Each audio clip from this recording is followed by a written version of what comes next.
Yo, what's happening guys, King GBL here, and welcome back to a brand new Go Bat video. Today we're going to be showcasing my actual Legend push in the Great League. This is the first time I've ever hit Legend in the Great League. The last two seasons I've hit it in Catch Cup. I didn't quite get over the line in Catch Cup, however, as you've seen from the last video, we did manage to gain an absolute ton of elo with another really strong team, which I actually was using today as well, but I ended up landing back on this team right here, which is the same team I hit Expert with about 5 or 6 weeks ago, and it worked an absolute treat. Umbreon just stays picking up really good leads. We have Superior and Cresselia in the back.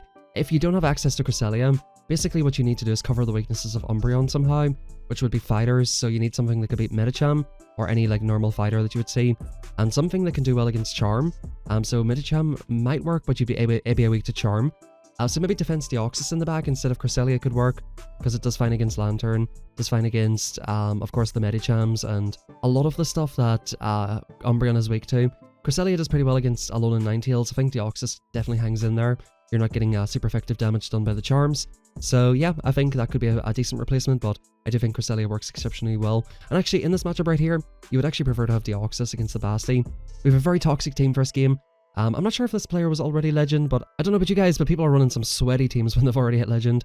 I certainly will be doing some YouTube streams and definitely using some good teams, but not to the level of Bastiodon, Carbine, all these fast move pressure Pokemon. Not very fun for me personally, especially whenever I've already hit my goals. But guys, welcome back to the channel. I hope you're all having a fantastic day. Of course, hit that like button, subscribe. And we're getting very close to the new season. Do let me know in the comment section down below. If you could have a buff to one Pokemon, what would it be? We'll have a little chat about that later on in the video, because it will be about a 20-odd minute video. So of course, as always, sit your arse down, relax, enjoy, and let's hop into the battles. So I decided to preserve my Serp in this matchup because I knew it was probably going to be pretty much my only win con in this matchup, and the opponent had a Mandibuzz as well. Very, very tricky team for me to overcome, but we do manage to beat this team here, just by making a bit of a read and just trying to put it all on Serp. Superior, fantastic Pokemon with the earliest coverage as well. Next game, Umbreon versus Venusaur. Bit of an awkward Pokemon. My Serp can beat this, however, if they're ahead by one Vine Whip, I think they do beat you. They easily live one earliest. It gets them down to about 40% health, I want to say, and then of course one Sludge Bomb will take you out, and they will beat you quite often. You do live a Sludge Bomb with Serp, but it is not a very comfortable matchup. So we do get out of here, we draw out the Sand Slash, which of course our Umbreon is the main answer to. So on this team you want to basically take on Lickitung, Sand Slashes, and all that kind of stuff with Umbreon. Umbreon's just an amazing neutral Pokemon. It just puts in a lot of damage to a lot of things. If the Sand Slash is on Shadow Claw, it's a very, very dominant matchup. However, what I've noticed is, if they're on Powder Snow, they go straight Ice Punch. They've obviously simmed the matchup. People have simmed these matchups, knowing exactly what to do with these certain Pokemon, and they just go straight Ice Punch and get you fairly low. It's a much less comfortable matchup, but in general, Umbreon picks up some amazing leads, and it's a very, very strong Pokemon. Now, I make a bit of a call here. I decide, okay, I'm going to try to preserve my Umbreon, because it is a Venusaur, right? They've came in with a Sand Slash. Now, what do I have in the back? Superior? I'm thinking, like, all this energy on Umbreon might be useful if they do have another Steel type, and that's what I'm deciding to do. It is a Lantern.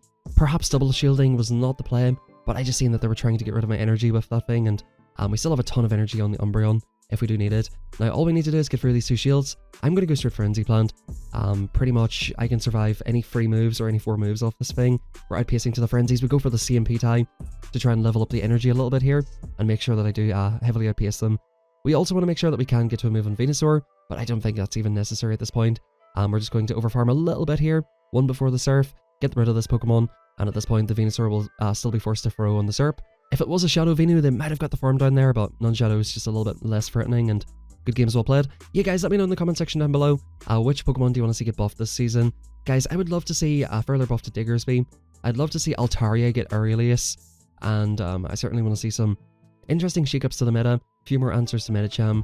I would like to see Psychic get nerfed a little bit. If it took 9 counters to get to a Psychic, Medicham wouldn't be quite as good. However, you've seen Medichams with Pop and Ice Punch in the back that do perfectly fine, and of course it has Dynamic Punch. So that certainly is a very difficult Pokemon to nerf, no matter what way you look at it. However, Medicham, it's just, I don't know, it's just a very, very easy Pokemon to use, I think. They do need to sort of knock that down a peg. However, we do have Aegislash and a lot of new Pokemon coming here hopefully shortly. Leaks are suggesting we're getting these next season. We have Annihilate coming into the game, which will be a hard answer to Medicham. So sooner than later, we could have a lot of new Pokemon in the meta that could do a lot of work to it. In saying that, folks, you never know what's going to happen with Niantic and how they release Pokemon. They do have a trend of releasing Pokemon in a very underpowered manner. most often the Pokemon that they release don't have the most optimal movesets, except for Carbink, which of course was part of the research that you had to buy. It came out with the perfect moveset. But when you look at Clodsire, that could have been a very big meta shake-up. They did remove Poison Jab and Surf from that Pokemon, which would have made it very, very good and probably really would have shook up the meta. However, now it just doesn't hit hard enough. It has no fast move pressure, and as you've seen from my last video, an Earthquake doesn't even one-shot a Shadow Swampert, so it's not really doing it for me personally. So hopefully the new Pokemon they add, or some of the move changes, are a little bit negative towards Medicham, and hopefully can shake up the meta a little bit. We get a negative lead here, but we do swap into Cresselia in this next matchup with Alolan Ninetales. Now what I've noticed here about this Ninetales is oftentimes they do not have an answer in the back to Cresselia, so I actually make it just a hard team read and go for a double shield. I accidentally CMP them here, was not meaning to. They do get off another Weller Ball, which is pretty unfortunate. Definitely chips down my Cresselia. I'm certainly expecting to see a Medicham and maybe a Carbink in the back.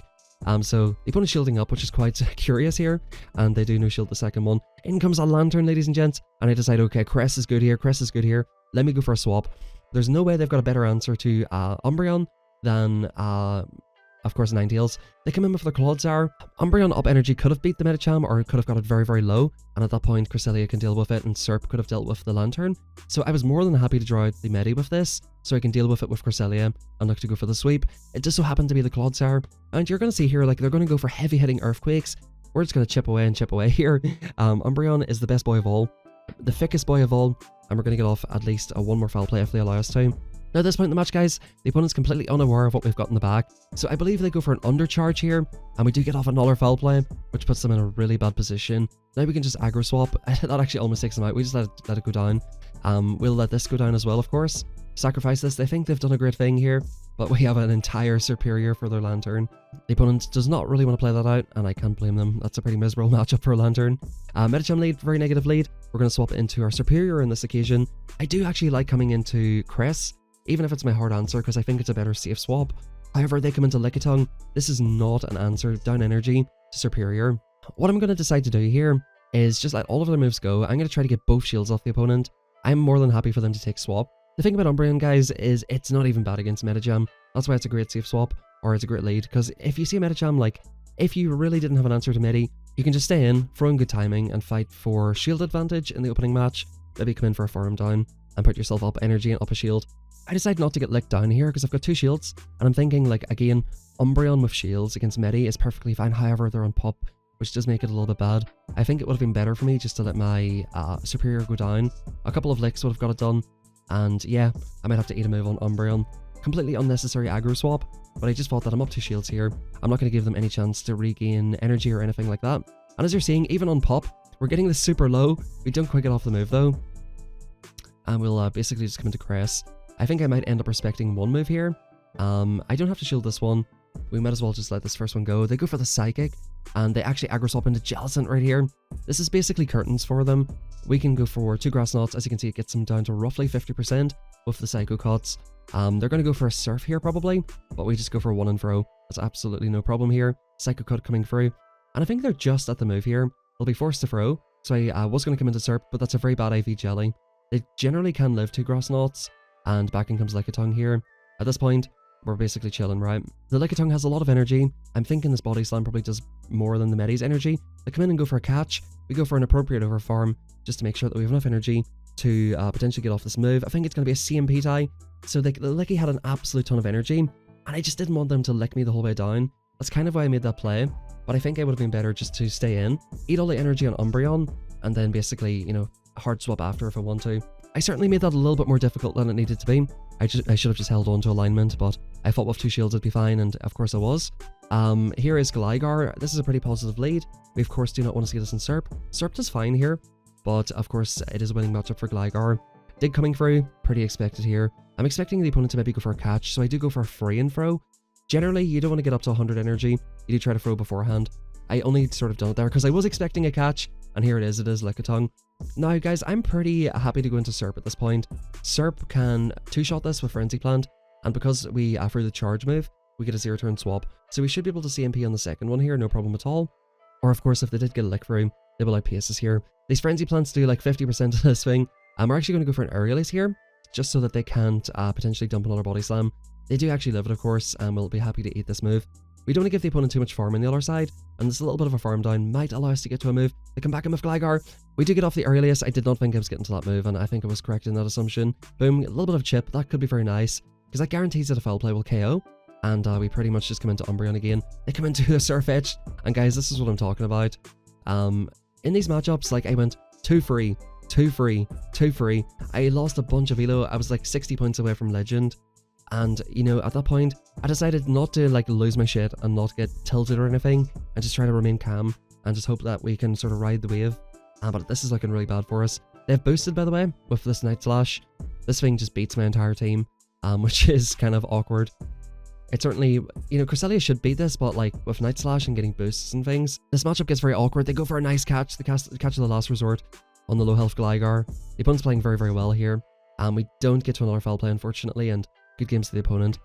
Definitely a super frustrating one. And, you know, I ended up swapping the team out, and now you're seeing me swapping back to this team again. Like I said, I used the Carbink team for a while. I just don't really enjoy using it, and I wasn't having much better luck. So at this point in the video, I think I'm 6 out of 10. I'm on 2940 elo instead of just a free 2 away. I end up deciding to go for a couple of moves here. I think the opponent wants shield advantage, so I just decide, okay, we're going to match one shield here, and they'll certainly come in with Zapdos for the farm down. Since I have a bunch of energy on Umbreon, I want to bring that into the Zapdos, and I'm thinking it might be like double fighter in the back or something like that. You know, something that can deal with Registeel, like 2 things that can deal with Reggie, or 2 things that can deal with Sandslash. So I'm thinking I want to get my Umbreon on this, and I want to get my Cresselia on whatever in the back. So I come in, go for the move straight away. The opponent could have went for a move. Will they live this foul play? They decide that they probably weren't. In comes Medicham. Double counter backline. Zapdos in the front. Finally, we've found a Legend player who's using a fun team. So shout out to this player. We're on pop, it's not going to make a difference at this point. So we're basically plain sailing here at this stage. All we really need to do is get rid of this Medicham. Shield and all thing here, of course, they have a Zapdos loaded with energy. They did get a farm down, and they got a bit of a farm at the start. They went for the catch and everything. I'm going to farm up to 100 energy before throwing once again. This Grass Knot will guarantee the KO. And I've still got a shield buff Umbreon, and I've still got a ton of energy. So I'm like, you know what? Enjoy yourself. How much will a Thunderbolt do? It actually takes out the crest from about 40%, which is pretty insane. Zapdos just hits like a truck, but we still have a shield. We still have a lot of energy on Umbreon, and there's not a single move they can throw to one-shot us there. So actually, I think these battles are a little bit out of order, because I edited the losses back in. As you've seen there briefly, I was 4-1 in that set. So if I go 5-0 here, that's a Legend basically. I get a Bastiodon lead. Definitely not what I want to see. Umbreon can do okay, but here's what I'm thinking, right?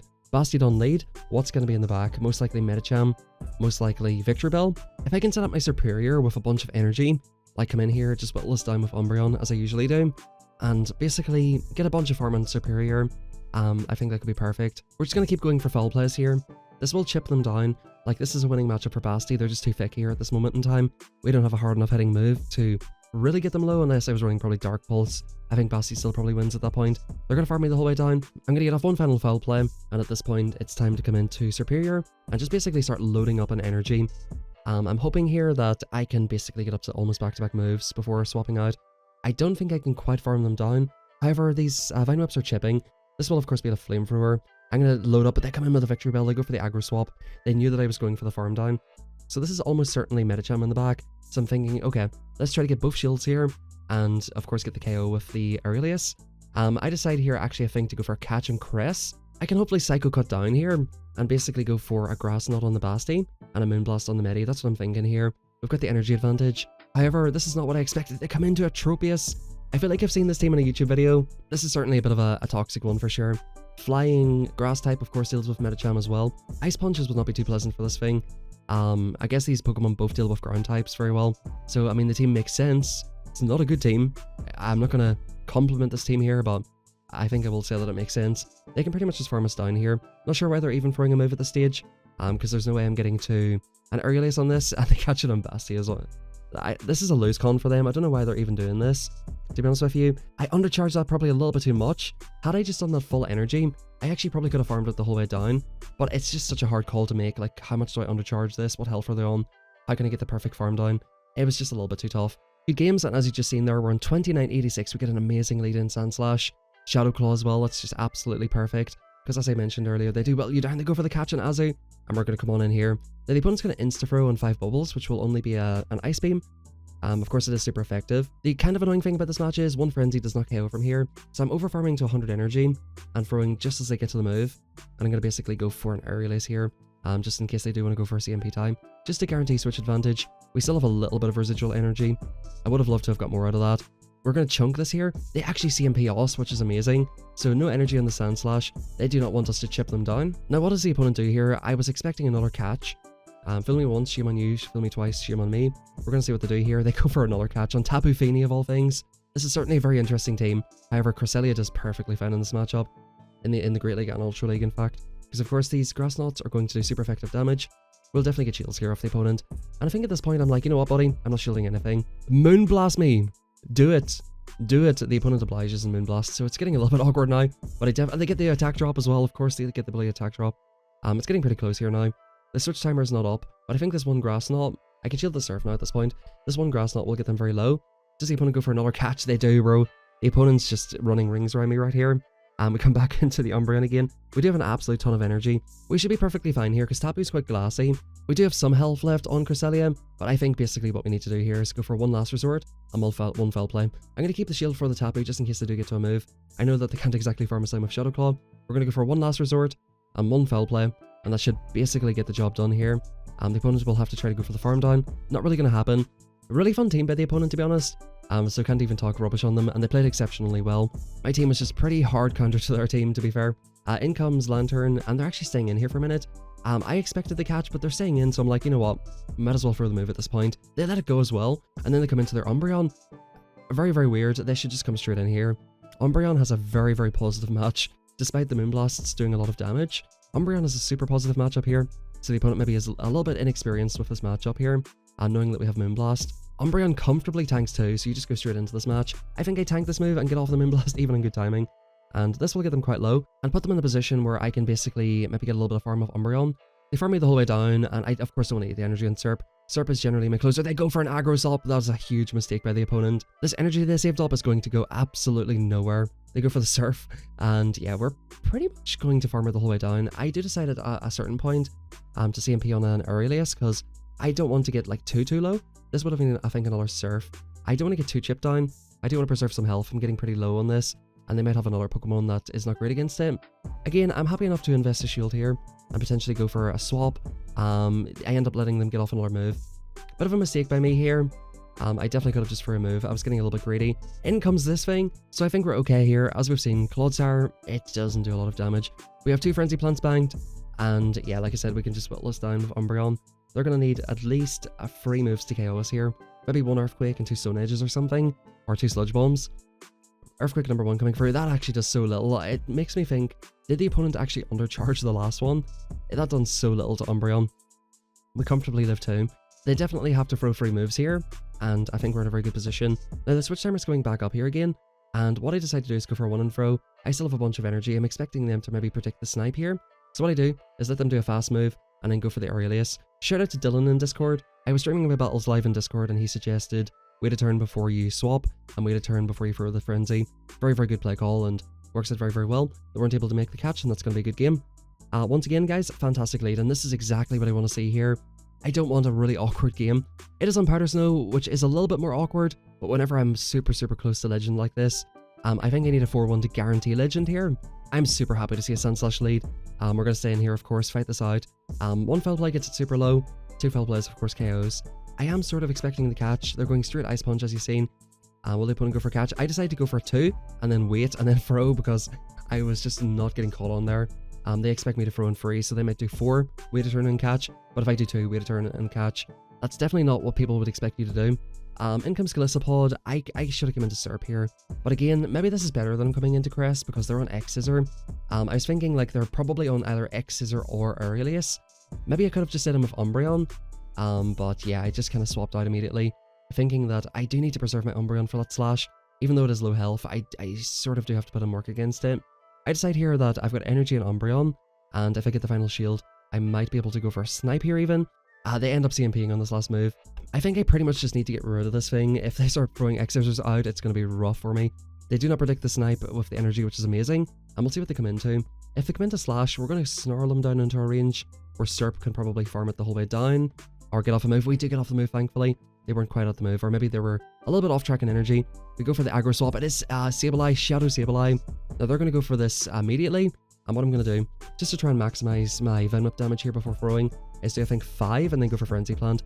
I know that a non-Shadow barely survives this, so I'm thinking this definitely KOs the Sableye. Good games well played. And guys, in the final set, we are currently 3-0. This does not guarantee Legends, so I really need to win this next one just to 100% make sure I get it. It's a Lickitung lead, just absolutely what I love to see. Had a lot of rough matches earlier in the day. I, of course, didn't include the matches where I was using a different team. The opponent froze on alignment, so we're just having a fantastic time here.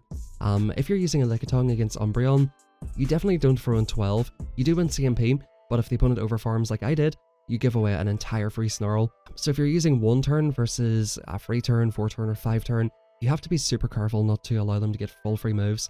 Even 1 versus 2 turn, letting people get free moves can allow them to outpace you. You always have to try and throw in between, or 1 turn before the animation finishes, right? So yeah, very positive matchup here. We're farming up to back-to-back foul plays, and looking to see YOLO straight off.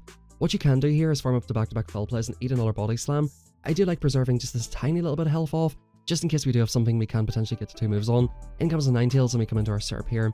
I, again, CMP the opponent, not a great play here. Of course I swapped out, so my timing was a little bit off. I had the 1-turn swap and I end up CMPing on 7, which is not the play.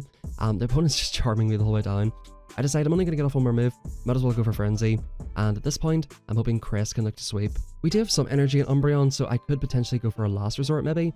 But yeah, I'm just holding on to the energy, just in case I need it in the end game.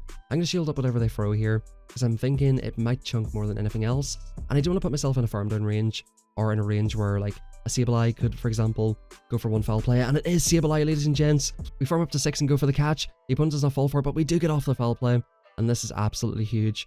1 foul play, plus 1 Moonblast, will definitely KO the Sableye. Now the question is, guys, they're up to back-to-back foul plays. Does a foul play KO Cresselia? We're going to CMP it, of course. Do we live this foul play, and can we get this off? The opponent's foul plays, we do live it, and yeah, we're going to get off this Moonblast. This definitely KOs the Sableye, and that is good games well played. We hit Legend with that, guaranteed. I played 1 more match, and it just so happened to be a very toxic team, with, I think, Steelix and Carbink in the back. Very, very hard team for me to beat, but I was super happy at this point, guys. Guaranteed the Legend push. I was 14 away. I wasn't sure if a free 2 would quite do it, depending on up pairs or down pairs, so I was super happy to guarantee it. We get a defense Deoxys lead, but the backline is just super rough for us. So that's it, guys. We do hit Legend. I do want to say a big thank you to everybody who supported the videos once again this season. We do have about a week left, or a little bit less than a week. I will be doing some YouTube streams, so look forward to those. And of course, I'll be uploading a couple of battle submissions that you guys have sent in for Ultra League. And of course, I'm not going to be using any super sweaty Pokemon like Carbink and Bastiodon and things, but I will use some decent teams, and who knows, even climb up to 31, 3200 before the season ends. We'll see what happens. I do want to say a quick thing before we finish the video here. This season's been probably one of my worst seasons in terms of the amount that I've been uploading. If you look back on my channel for the last 2 seasons, I've been very consistent, even uploading twice in one day quite often. This season's been very, very difficult for me. I've just mentally struggled through this season, to be honest with you guys. I've had a lot of stuff IRL. I've had that stuff with the dentist earlier in the season. I have been sick a couple of times, which is kind of unfortunate. And generally just a lot of stuff going on in my personal life, which is maybe taking up a little bit of time where I normally would be uploading. And in terms of, you know, how this game has been to me this season, I hit Veteran, the fastest ever, 2 weeks into the season during the Psychic Cup. A couple of weeks later, during Go Battle Day, I had my first ever successful Go Battle Day, and I managed to get up to like 2875 in Go Battle Day. And guys, like after that, I just seen the absolute worst teams imaginable for days and days on end. After a while, I finally dropped down to like 2450 elo during the Halloween Cup. I just couldn't get anything going. Suddenly, I decided, okay, we're going to try a different team with Koff Rodriguez. I wanted a massive run from 2450 all the way up to 2900. And at that point, guys, my Koff Rodriguez lead seen nothing but Dark types, Dark Dragons, Guzzlords with Core Breakers in the back as well. Like, always had Wormadams in the back for my Toxapex. Super, super rough. I ended up going to Osaka on a holiday, and during that holiday, I was just basically like super fed up of the game, and after midnight, I didn't have time to play during the day, so I just used like Victory Bell and just got RPS into the 2500s. I made another huge climb, and of course we did hit Legend today. So I do want to say apologies for the lack of uploads. This season's been super frustrating for me. It feels like, honestly guys, I'll get to a certain point, I'll go on a huge run, and then I just get algorithmed into oblivion. That's how I feel. I know some of you out there don't like to blame the algorithm and things, and I'm completely with you. I think, you know, in even today's video, I had 3 sets in a row with really bad counters, and I managed to still stay calm and clutch it up. So I don't think you should blame it, but certainly this season I have been getting just a lot of really bad leads and bad teams that completely core break me. I'll go on a huge negative run, and then suddenly it's like a switch is flicked, and it's like, okay, you're seeing all the good stuff for 3 days in a row, and you go on a big 500 elo climb, and then boom, switch flicked, you see all the bad stuff and go back down, back up, back down. It's been very extreme for me this season. Also with Go Battle League in general, the cup rotations we've had have been absolutely abysmal. We've had 2 weeks of Psychic Cup, 2 weeks of Element Cup, 2 weeks Electric, 2 weeks of Halloween, which was an okay-ish meta, but very old, very quick, especially with the presence of Carbink. We had a week of Catch Cup only, and the move updates last season were really fun. A lot of different good Pokemon were buffed, and I really liked the move update from last season. However, when you retrospectively look at it, did it really improve the experience of Go Battle League? I'm not so sure with the addition of Steelix with Breaking Swipe, and not really having things that are strong answers to Medicham in the meta as much, such as Trevenant, Noctowl, which got nerfed, which basically made this season safer than ever to run Medicham, and actually the buff to Lantern's damage actually makes it a lot better in a lot of matches. However, it's a struggle against the ground types a lot more, which is probably what they were intending. I think Lantern's not the worst. I certainly do think that a lot of the meta does need a big shake up, and hopefully we get that here. Anyway guys, I'm going to be taking a completely different approach to next season. I'm going to be uploading, even if I go pretty negative with a team, I'm just going to be uploading it. I want to enjoy this game, and if I'm just sweating and not uploading and not enjoying the game and using the same team every day, really just hoping to catch a break and a good day to gain a bunch of elo, it's just not really that fun for me, and it certainly makes the experience a lot more stressful for me. Despite how stressful it was, this is my most improved season. I hit Veteran faster than ever, hit Expert faster than ever, got up to Legend Push range very quickly, where I was actually facing off against a lot of regionals winners, and it was a lot of fun playing in that sort of range. However, I just had a bit of a bad patch during the middle of the season and wasn't quite able to hit Legend quickly, but we did hit it in the end, and you never know, we could actually climb up a little bit higher towards the end of the season here. But anyway guys, thank you very much for watching. I hope you enjoyed. Hit that like button, subscribe if you enjoyed the video, and feel free to join us in Discord if you want to be part of our community, and check out our streams and get some feedback on your own gameplay if you want as well. Thank you everybody, and have a fantastic rest of your day.